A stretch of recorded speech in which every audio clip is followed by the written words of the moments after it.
प्रस्तुत करें। धन्यवाद। धन्यवाद सर।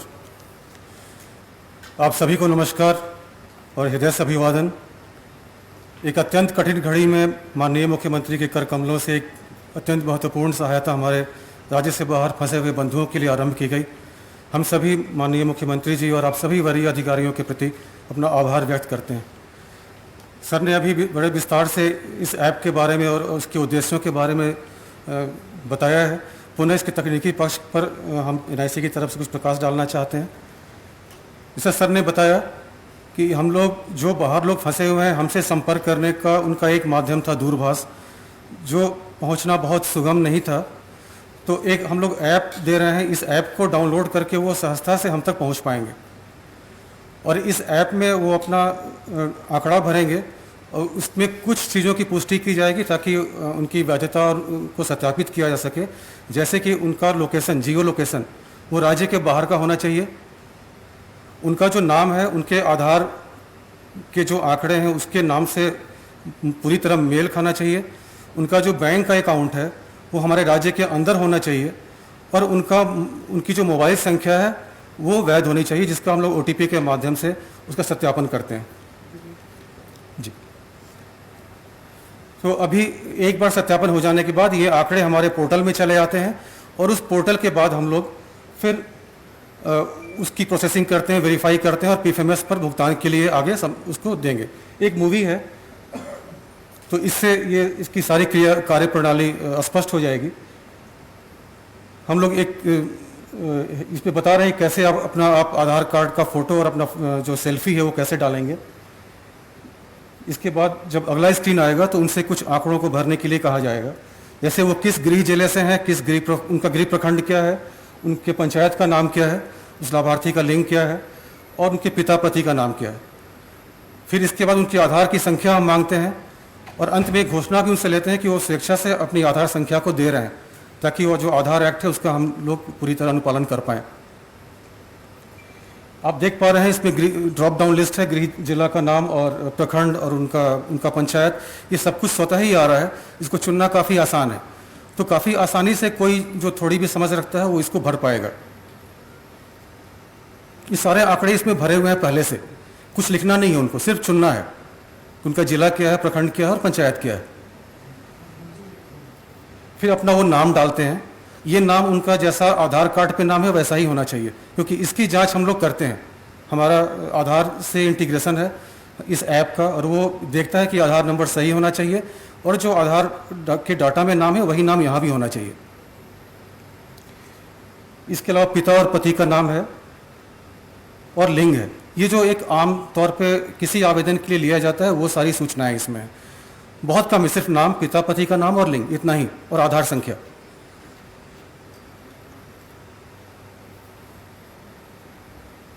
इस मूवी में आप देख पा रहे हैं ये अभी इनकी प्रविष्टि हो रही है। हमने थोड़ा इसको स्लो किया है ताकि ये स्पष्ट तौर पे दिख पाए कि क्या भरा जा रहा है। ऐसा ख्याल रखा गया है कि कोई भी किसी भी स्तर के लोग हों वो इसको भर पाएँ। ये आधार संख्या सही आधार संख्या नहीं है, जो गोपनीयता बनाए रखने के लिए एक डमी नंबर है, लेकिन ये आधार को कंप्लाई करता है, उसके फॉर्मेट को। अब ये आधार सत्यापन सफल हुआ, अर्थात आधार ये डाटा सही है। इसके बाद हम पूछ रहे हैं कि आप किस राज्य में हैं, कहाँ फंसे हुए हैं और उस राज्य के किस जिले में आप फंसे हैं। तो ये भी स्वतः उस लिस्ट में आ रहा है, ड्रॉप डाउन लिस्ट में आ रहा है। ये भी उनको चुनना ही है और ये हिंदी में है, चुनने में आसानी होगी उनको।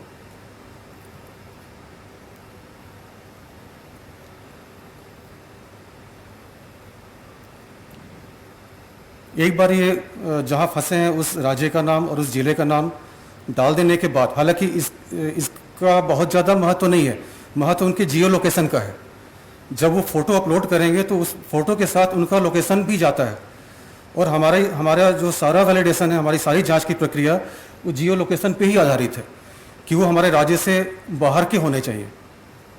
ये एक कंडीशन है जो हम लोगों को पूरा करना है। उनके मोबाइल के वेरिफिकेशन के लिए हम OTP भेजते हैं, ताकि वो जो मोबाइल नंबर दे रहे हैं वो सही है। बात की सारी सूचनाएं हम मोबाइल पर ही देंगे। उनकी भुगतान की स्थिति क्या है या किसी वजह से अस्वीकृत हुआ तो वो भी सूचना हम मोबाइल पर देंगे। इसलिए मोबाइल की जांच जरूरी थी, जो OTP के माध्यम से हम लोगों ने की। अब अगला जो स्टेप है, जो लगभग हम अंत की तरफ है, वो आधार कार्ड का फोटो और अपना सेल्फी दोनों इस पे अपलोड करेंगे। ये आधार कार्ड का फोटो और सेल्फी अपलोड करने का उद्देश्य ये है कि वो वही आदमी आवेदन दे रहा है जो जिसका आधार है वो। इसके बाद बैंक का अकाउंट है, और चूंकि बैंक का IFSC कोड भी हमारे पास मास्टर लिस्ट है, तो हम ये जान पाते हैं कि ये जो बैंक का अकाउंट है हमारे ही राज्य का है।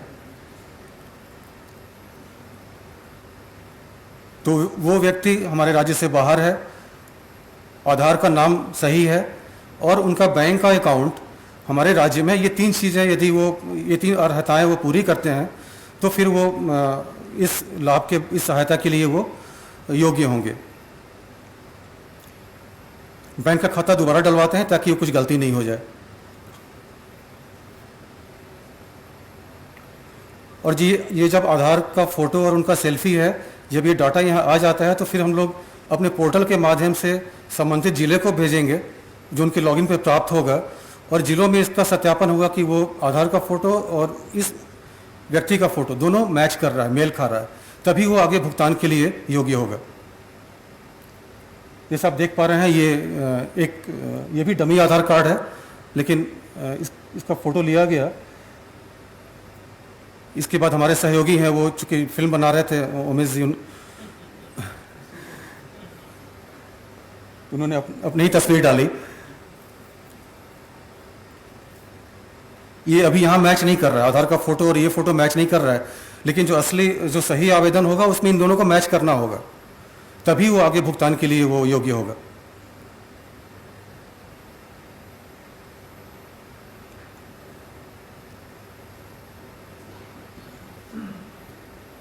ये आखिरी प्रक्रिया थी। इसके बाद जैसे ही रजिस्ट्रेशन करते हैं, इनसे एक हम लोग घोषणा लेते हैं। ये घोषणा आधार के अधिनियम के अनुसार हमें लेनी है कि हम अपनी आधार संख्या स्वतः दे रहे हैं और जो कुछ जानकारी हमने दी है वो सही है।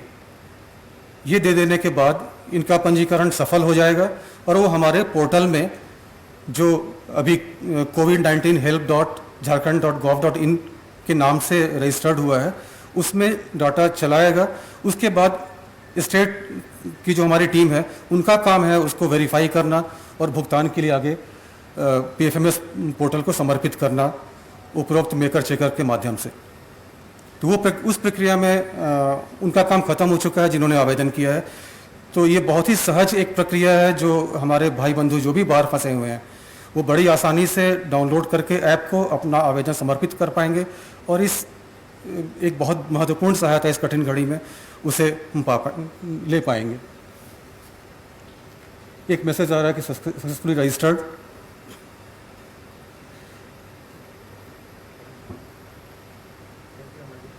Thank you. ये प्रक्रिया पूरी हो चुकी है, बस वो आ जाएगा। इसके बाद कुछ वहाँ सिग्नल का इशू हुआ है, लेकिन ये प्रक्रिया पूरी हो चुकी थी। धन्यवाद। ये आपका है अमर। धन्यवाद अमर जी। आप सभी ने देखा कि ये कितनी ही सरल प्रक्रिया है और इसमें बहुत ज़्यादा लिटरेट होने की आवश्यकता नहीं है इसको भरने के लिए, और चीज़ों को काफ़ी सिंपल रखा गया है और मैक्सिमम चीज़ें प्री पॉपुलेटेड रखी गई ताकि भरने में कोई टाइपोग्राफिकल एरर नहीं आए। यहाँ पर एक बिंदु जो गौर करने का योग्य है कि ये बात आ सकती है कि बहुत लोगों के पास स्मार्टफोन नहीं होता है, तो कैसे इसको डाउनलोड करेंगे। जैसे अभी भी हम लोगों को जो फ़ोन्स आ रहे हैं उसमें मैक्सिमम एक आध स्मार्टफोन रहता है और लोग समूह में अभी फंसे हुए हैं। तो अगर किसी एक आदमी के पास भी स्मार्टफोन है तो उस स्मार्टफोन को यूज़ करके कई लोग उसमें अप्लाई कर सकते हैं, और अप्लाई करने के समय वो अपना वाला मोबाइल नंबर देंगे, चाहे वो नॉन स्मार्ट हो या स्मार्ट हो, जिसमें कि OTP जाएगा। तो वो मोबाइल किसी का भी यूज़ करेंगे, नंबर अपना देंगे। इसलिए ये कोई बहुत बड़ा प्रश्न नहीं रहेगा कि कैसे इसको यूज़ करेंगे। अब हम लोग इस लॉन्चिंग समारोह के अंतिम पड़ाव की ओर अग्रसर हैं और हम आग्रह करेंगे अपने माननीय मुख्यमंत्री जी का कि जिनके निर्देशन में हम लोगों ने इस ऐप को विकसित किया है कि आप अपने संबोधन से हम लोगों को अनुग्रहित करें। धन्यवाद।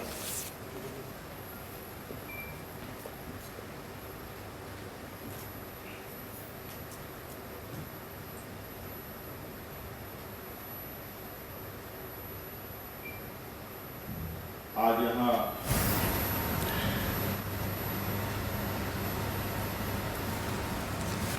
कोविड-19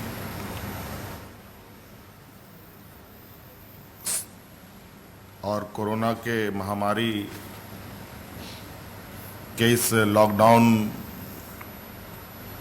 की इस घड़ी में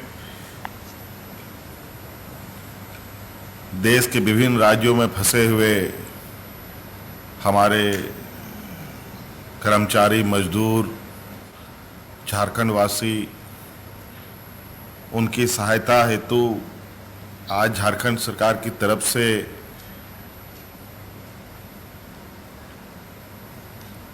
विशेष सहायता प्रोग्राम के तहत एक ऐप के उद्घाटन समारोह में हमारे साथ उपस्थित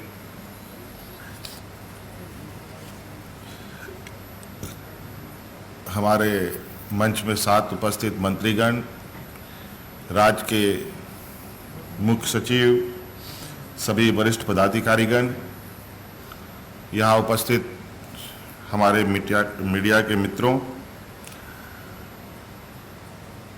हालात के बारे में दोबारा बोलने की आवश्यकता नहीं है। कई बार हमने मौजूदा परिस्थिति के बारे में आपके समक्ष बातों को रखा है। पहला लॉकडाउन का समय समाप्त होने के बाद पुनः भारत सरकार ने लॉकडाउन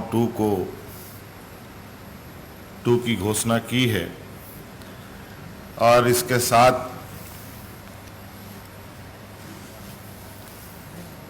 जो मूल समस्याएं थी कुछ दूसरे राज्यों में फंसे हुए लोगों के लिए, वो ज्यों का त्यों बना रहा और आपको मालूम है कि लगभग जो हमारे पास रफ आंकड़ा है, लगभग 7 लाख लोग हमारे झारखंड के दूसरे राज्यों में फंसे हुए हैं, विभिन्न राज्यों में। और इसी तरीके से कई राज्यों के लोग भी अलग अलग राज्यों में फंसे हैं और इस लॉकडाउन में विशेष तौर पर मजदूर तबका का लोग अधिक संख्या में फंसे हैं और जिसकी चिंता सभी राज्यों को है। उसी क्रम में झारखंड जिस तरीके से लॉकडाउन के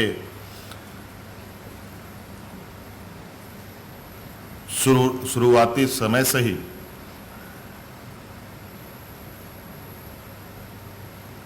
अपने सीमित संसाधनों के साथ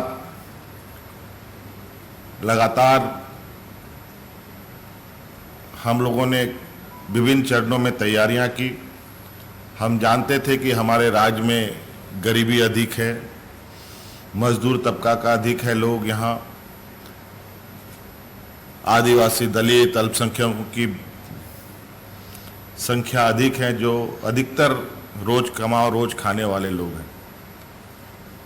राज्य में रोजगार की भी अभाव होने की वजह से ये कई और राज्यों में भी रोजगार की तलाश में निकलते थे।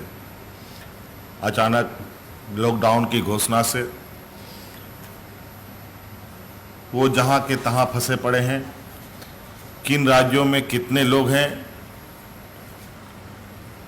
कुछ डाटा हमारे पास है भी, कुछ नहीं भी, कुछ सही भी, कुछ गलत भी। क्योंकि लॉकडाउन का समय अवधि बढ़ाया गया है तो हम लोग यहाँ से राशन तो उनको उपलब्ध नहीं करा पा रहे हैं। हालांकि इस संदर्भ में वरिष्ठ पदाधिकारियों को विभिन्न राज्यों का प्रभार सौंपते हुए उन राज्यों के प्रभारी व्यक्तियों से, पदाधिकारियों से समन्वय स्थापित कर उन तक राशन पहुंचाने का भी प्रयास लगातार जारी है। ये नहीं कह सकते कि 100% की सफलता हमें प्राप्त हुई, लेकिन ये जरूर है कि आज हमारे पदाधिकारियों के कुशल नेतृत्व की वजह से, हमारे मंत्रीगणों के प्रयास से बड़े पैमाने पर थोड़ा ही सही उन मजदूरों को सहायता पहुंचाने का भी काम किया गया। समय अवधि बढ़ने के बाद हमारी भी चिंताएं बढ़ी कि अब आगे क्या किया जा सकता है। इसके लिए रात दिन विचार विमर्श करते हुए सरकार ने एक मोबाइल ऐप इजाद किया है और उस मोबाइल ऐप के माध्यम से हम प्रवासी भाइयों तक पहुंचने का प्रयास कर रहे हैं। चूंकि हम लोगों ने कॉल सेंटर भी बना रखे हैं बड़े पैमाने पर, लगातार फोन आ रहे हैं और आज इस ऐप के माध्यम से हम अपने प्रवासी साथियों तक पहुंचकर उनका लोकेशन लेकर, किन राज्यों में हैं और उनकी पहचान कर सरकार अब इनको आर्थिक रूप से मदद पहुंचाने का सरकार ने निर्णय लिया है। और इस क्रम में हम लोगों ने ये भी निर्णय लिया है कि संख्या बल के आधार पर हम अपने प्रवासी मजदूरों को आर्थिक सहायता राशि उनके सीधे बैंक खातों में डालेंगे।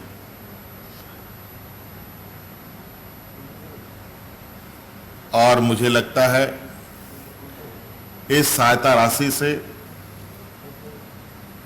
हमारे उन वहाँ फंसे, विभिन्न राज्यों में फंसे लोग को निश्चित रूप से काफ़ी राहत मिलेगी, हमें ऐसा लगता है। अब चूंकि आपने देखा कि राज्य के विभिन्न क्षेत्रों से मजदूरों की जो सहनशीलता है, सब्र है, वो टूटता सा नजर आ रहा है।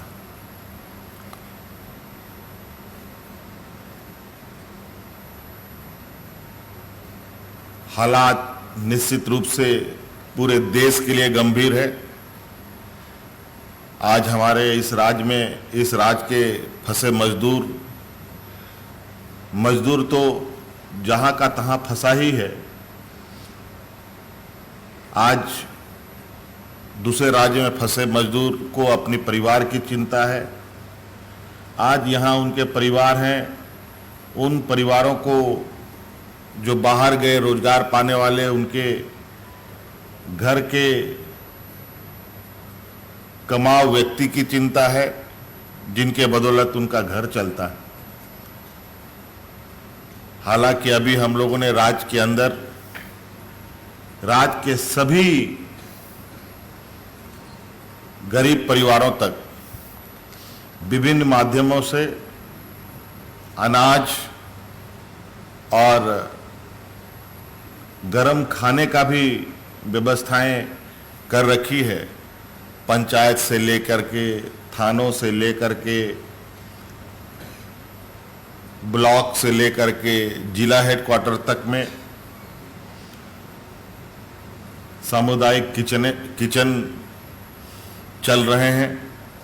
और साथ साथ में विभिन्न सामाजिक संगठनों ने भी ये बेड़ा उठा रखा है।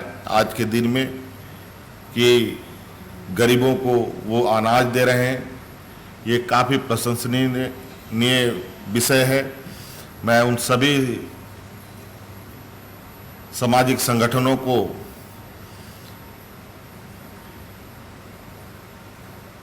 बहुत बहुत साधुवाद धन्यवाद देना चाहूँगा। आज इस विपत्ति की घड़ी में जिन लोगों ने अपना हाथ गरीबों के लिए बढ़ाया है, गरीबों तक पहुंचने के लिए निकल पड़े हैं, ईश्वर उनकी रक्षा करे।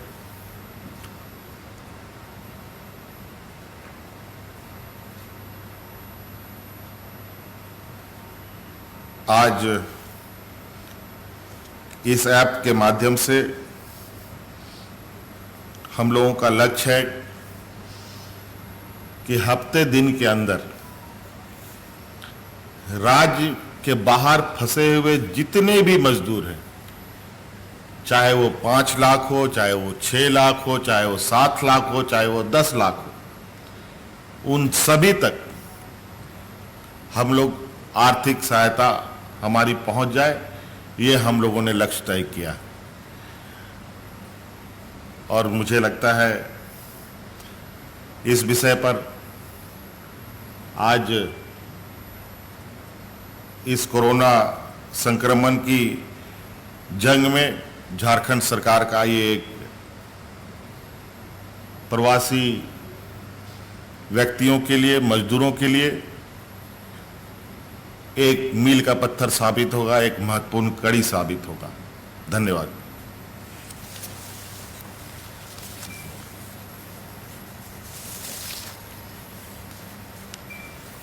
धन्यवाद सर। अंत में मैं इस ऐप के लॉन्चिंग समारोह में यहाँ पर उपस्थित होने के लिए अपने माननीय मुख्यमंत्री जी को धन्यवाद देना चाहूँगा। साथ ही धन्यवाद देना चाहूँगा माननीय मंत्रीगण श्री रामेश्वर राव जी, श्री चंपई सोरेन जी, सत्यानंद गुप्ता जी एवं श्री बन्ना गुप्ता जी को, जिन्होंने अपना बहुमूल्य समय इस ऐप के लॉन्चिंग समारोह में देकर इसका हम लोग की हौसला अफजाई की। साथ ही मैं धन्यवाद देना चाहूँगा अपने माननीय मुख्य सचिव महोदय का, प्रधान सचिव स्कूली शिक्षा श्री ए.पी. सिंह सर का, माननीय मुख्यमंत्री के प्रधान सचिव राजीव रुनेका जी का, जो यहाँ पर उपस्थित होकर हम लोगों को सदैव मार्गदर्शन देते रहे, जिसके परिपथ हम लोगों ने पिछले 2-3 दिनों में इस ऐप को डेवलप किया जब लॉकडाउन 2 बढ़ने की बात आई तब। साथ ही यहाँ पर हमारे जो प्रेस एवं इलेक्ट्रॉनिक मीडिया के छायाकार बंधुगण हैं एवं हमारे अन्य वरिष्ठ प्रशासनिक पदाधिकारी एवं कर्मीगण हैं, आप सभी का यहाँ पर आने के लिए बहुत बहुत धन्यवाद। Thank you.